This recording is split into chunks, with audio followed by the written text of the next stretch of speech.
नमस्कार। मैं प्रतिभा द्विवेदी उर्फ मुस्कान सागर मध्य प्रदेश से आपके लिए अब एक रचना लेकर आई हूँ। शीर्षक है घायल मन। सुनिएगा। इसमें दोनों प्रकार से बताया है घायल मन क्यों होता है और क्यों नहीं होता है। सुनिएगा। क्यों हुआ तुम्हारा घायल मन, किया कभी तुमने चिंतन। क्यों हुआ तुम्हारा घायल मन, किया कभी तुमने चिंतन। निज करनी का ही फल होगा जो हुआ है व्यथित मन। निज करनी का ही फल होगा जो व्यथित हुआ है अंतर्मन, जो व्यथित हुआ है अंतर्मन। किसी से आस लगाई होगी या चाही चीज़ पराई होगी। किसी से आस लगाई होगी या चाही चीज़ पराई होगी। खोया होगा किसी का विश्वास, खोया होगा किसी का विश्वास, या छुपाया होगा कोई तो राज। किस कारण हुआ है घायल मन, किया कभी तुमने चिंतन। किस कारण हुआ है घायल मन, किया कभी तुमने चिंतन। क्या तोड़ा तुमने किसी का विश्वास, क्या तोड़ा तुमने किसी का विश्वास, या घर वालों को किया नज़रअंदाज। क्या तोड़ा तुमने किसी का विश्वास या घर वालों को किया नज़रअंदाज। कर्तव्य पथ से विमुख हुए या मर्यादा को किया चरित्र से साफ। कर्तव्य पथ से विमुख हुए या मर्यादा को किया चरित्र से साफ। किस कारण हुआ है घायल मन, किया कभी तुमने चिंतन। किस कारण हुआ है घायल मन, किया कभी तुमने चिंतन।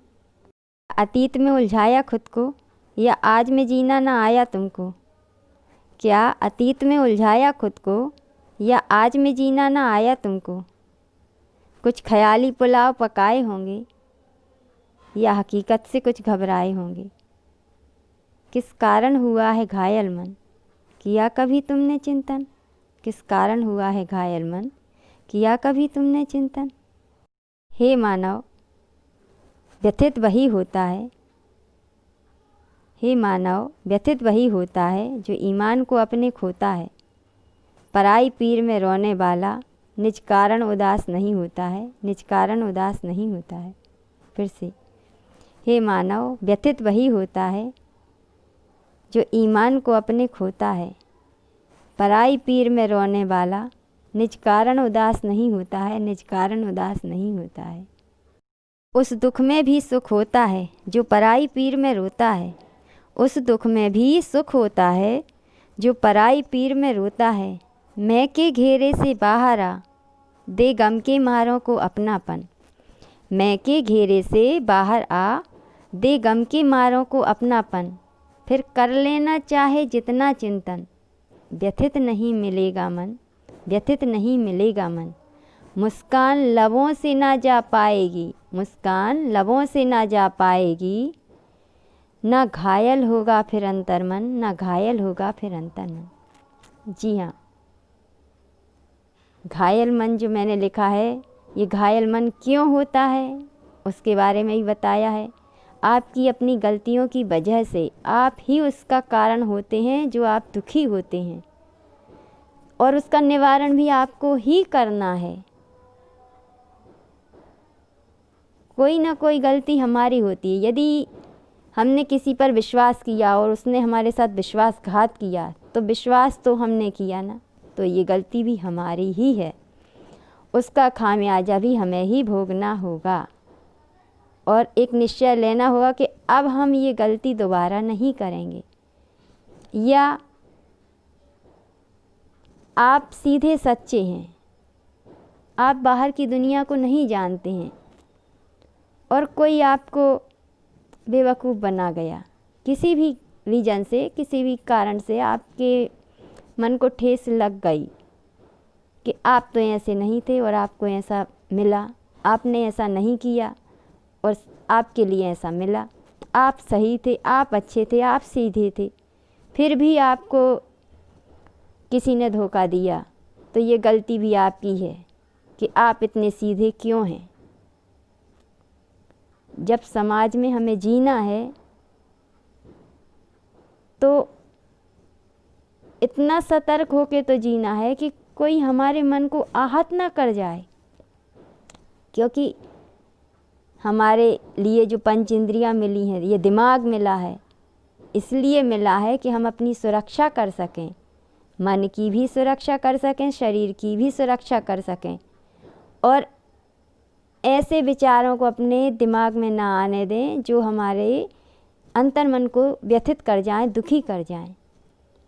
ये हमारी ही जिम्मेवारी है।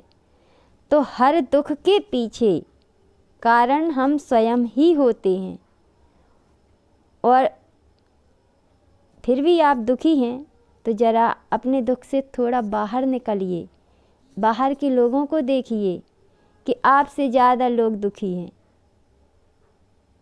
उनको देखिए वो कैसे जी रहे हैं, उनके लबों पे मुस्कान लाइए, उनको खुशी के कारण दीजिए, खुशी की वजह दीजिए, उनके खुशी की वजह बन जाइए। ठीक है, आपको कोई दुखी कर गया तो आप उसी में ना रहें, आप उससे बाहर निकलें कि आपके जैसा कोई और दुखी आप अब ना हो पाए, कम से कम आपके रहते ना हो पाए।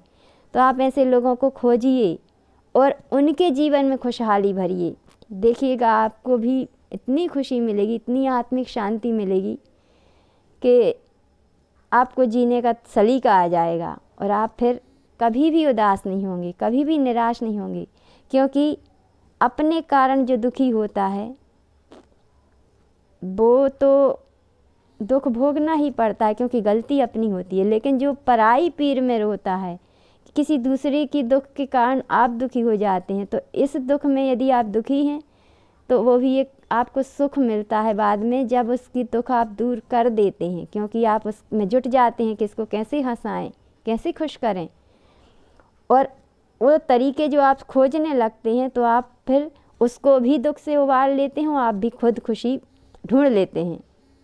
और ऐसी खुशी जो मिल जाती है आपको, जब सामने वाला आपकी वजह से खुश हो जाएगा तो आपको एक परम सुख की प्राप्ति होगी। और ऐसा सुख आप आभास करेंगे, जब आप एहसास करेंगे, महसूस करेंगे, तो आपके जीवन में बहुत संतुष्टि आएगी। आपको अपने आप से, अपने आप पे नाज होगा कि आप अपने कुछ ऐसा कर पाए कि अपने आप को दुखी, अपने दुख में दुखी ना होकर अपने दुख से उबर के किसी अपने ही जैसे दुखी को आप खुश कर दिए। तो अपने जीने का तरीका ढूंढिए, अपने अंदर की दुख से इतने दुखी मत होइए। ठीक है, गलती सबसे होती है, यदि आपने किसी कोई गलती की है उसके कारण आप दुखी हैं तो इतने हीन मत बनिए, ये मत सोचिए कि आपने कोई अपराध कर दिया है। ठीक है, गलती हुई है, बस ये सोचिए कि अब दोबारा ऐसा नहीं करना है। दृढ़ निश्चय कर लीजिए कि अब कभी भी ऐसा हम नहीं करेंगे, और हमारे सामने जो करेगा उसको भी नहीं करने देंगे, उसको भी हम एहसास कराएंगे कि यदि ऐसा करोगे तो दुख होगा, परेशानी होगी। आप अपना कर्तव्य कीजिए, फिर चाहे वो माने या ना माने, लेकिन एक बार आप उसे रोकें ज़रूर कि ऐसा मत करो, इससे कोई ना कोई प्रॉब्लम आएगी और फिर बाद में आप परेशान हो जाएंगे। आपका अपना ऐसा नज़रिया जब हो जाएगा, आप दूसरों के लिए भी सुख ढूंढने लगेंगे तो आप खुश हो जाएंगे, फिर आपका मन कभी घायल नहीं होगा। ऐसे ही विचारों को लेकर हमने ये घायल मन रचना लिखी है। अगर पसंद आए आपको तो लाइक, कमेंट, शेयर कीजिएगा, मेरे चैनल को सब्सक्राइब कर दीजिएगा और बेल आइकन भी दबा दीजिएगा, ताकि आपको सबसे पहले हमारा वीडियो उपलब्ध हो जाए। धन्यवाद।